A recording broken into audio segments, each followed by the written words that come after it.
ओम शांति। कौन बनेगा पद्मा पदम पति? सच जो परमपिता परमात्मा आके बताते, उसके आधार पर हम अपने कर्मों को अकर्म या पदम कर्म बना सकते। तो पदम कर्म बनाने के लिए आज हमारे पास विषय है आत्माओं का ब्रह्मांड में स्थान। इतने बड़े ब्रह्मांड में आत्माएं कहां पर रहती हैं? आत्माओं की स्थिति ब्रह्मांड में, क्या आत्माएं ब्रह्मांड में शिव बाबा के चारों ओर स्थित होती हैं या वे किसी विशेष भाग में निवास करती हैं? ये प्रश्न अनेक आध्यात्मिक जिज्ञासुओं के मन में उठता है। हमारे दृष्टिकोण से आत्माएं ब्रह्मांड में किसी एक स्थान पर एक के नीचे एक लटकी नहीं होती, न ही किसी एक कोने में सीमित रहती हैं, बल्कि आत्माएं समस्त ब्रह्मांड में फैली रहती हैं और उनकी स्थिति आपसी आकर्षण शक्ति पर निर्भर करता है। आत्माओं का ये समझ में आया आपको? ये बात समझ में आई है आपको? फिर से पढ़ूं? हाँ जी भाई जी, फिर से पढ़ दो।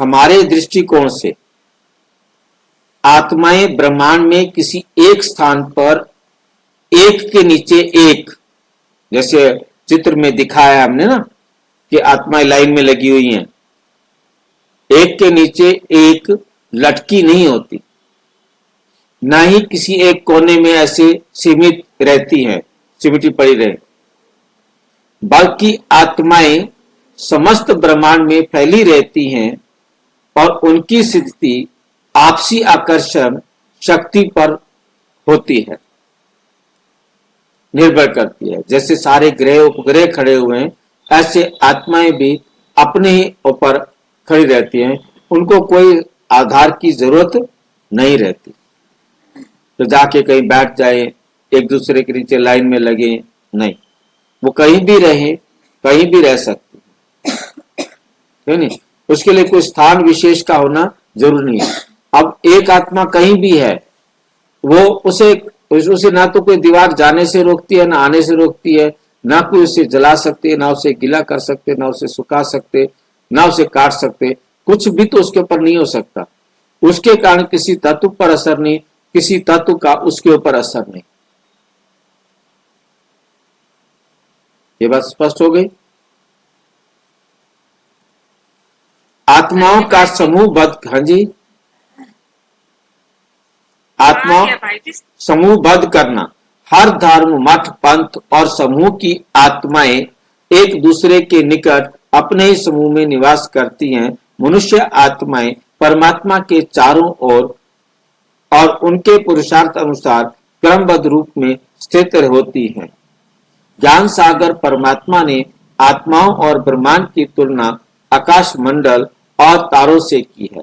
जैसे तारे पूरे आकाश में फैले होते हैं, किंतु दिन में हमारी दृष्टि की सीमा के कारण हम दिखाई नहीं देते। जब पूर्ण सूर्य ग्रहण होता है, तब हम दिन में भी तारे स्पष्ट रूप से देखने लगते हैं। इस प्रकार आत्माएं भी संपूर्ण ब्रह्मांड में स्थित होती हैं, भले ही हम उन्हें देख ना सके। तो आत्माएं कहीं भी अपने समय के अनुसार, अपने स्थान के अनुसार जाकर के रुकती है, परंतु उन्हें कोई स्थान की जरूरत नहीं, उन्हें कोई आसन की जरूरत नहीं, कोई माध्यम की जरूरत नहीं।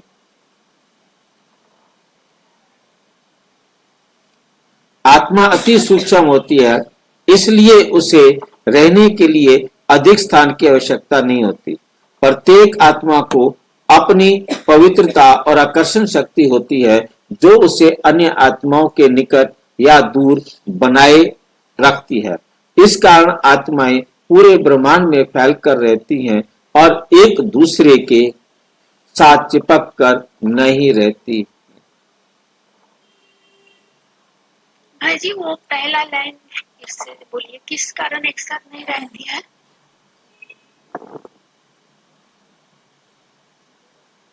आत्मा अति सूक्ष्म होती है, इसलिए उसे रहने के लिए अधिक स्थान की आवश्यकता नहीं, क्योंकि जीरो स्पेस है।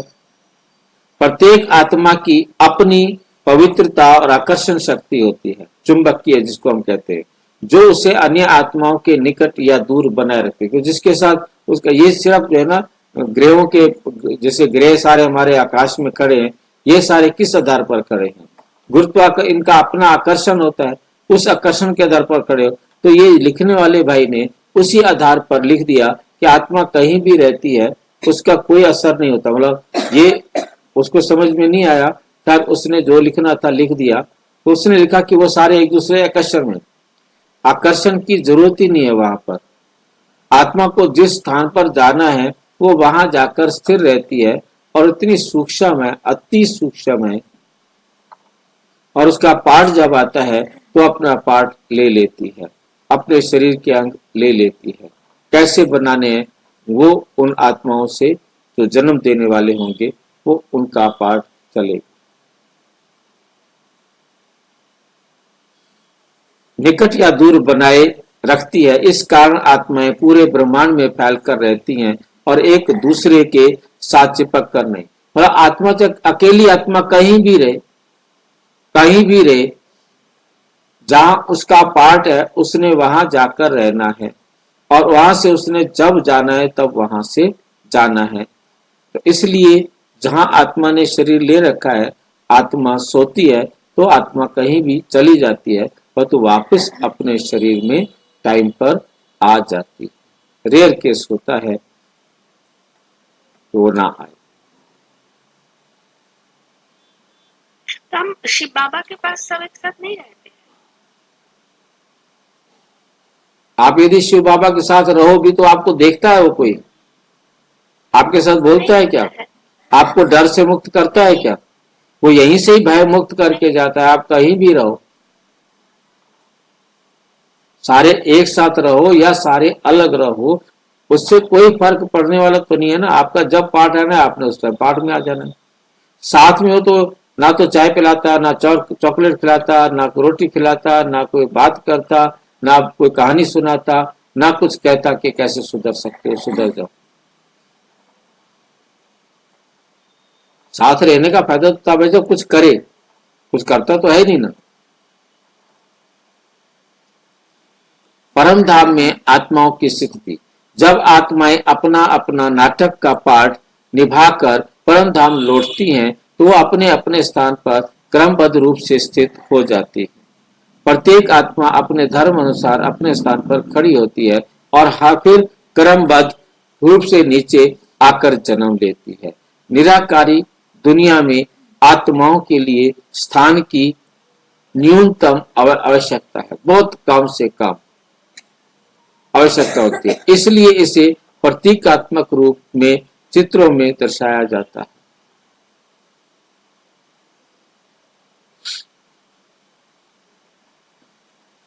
ज्ञान और आत्मिक सिद्धि, जब तक मनुष्य पूर्ण ज्ञान को नहीं समझते हैं तब तक उनके मन में अनेक प्रश्न उठते रहते हैं। ये आध्यात्मिक ज्ञान ब्राह्मण आत्माओं के पास होता है और परमपिता परमात्मा इसे बहुत सहजता से समझाते हैं।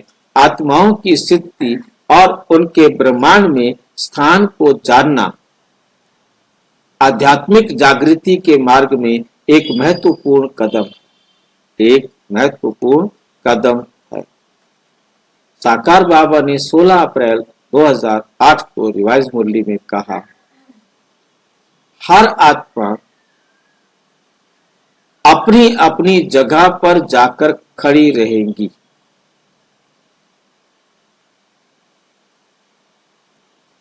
अपने अपने धर्म में अपनी जगह परम पर कर्मबद्ध खड़े होंगे, फिर कर्मबद्ध रूप से नीचे आएंगे। ये एक बना बनाया नाटक है। जिसे परम आत्मा सहजता से समझाते हैं।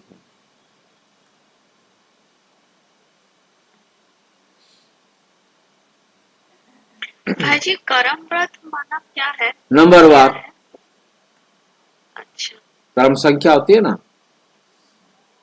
Serial number.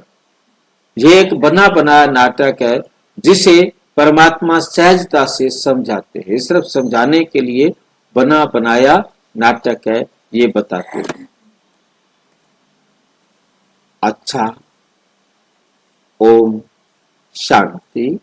और विस्तार से जानने के लिए प्रजापिता ब्रह्मा कुमारी ईश्वरीय विश्वविद्यालय के किसी भी सेवा केंद्र पर संपर्क करें। और यदि कोई प्रश्न है तो 9213106986 पर केवल टेलीग्राम करें। 9650692270 पर केवल व्हाट्सएप करें और नहीं। ओम शांति।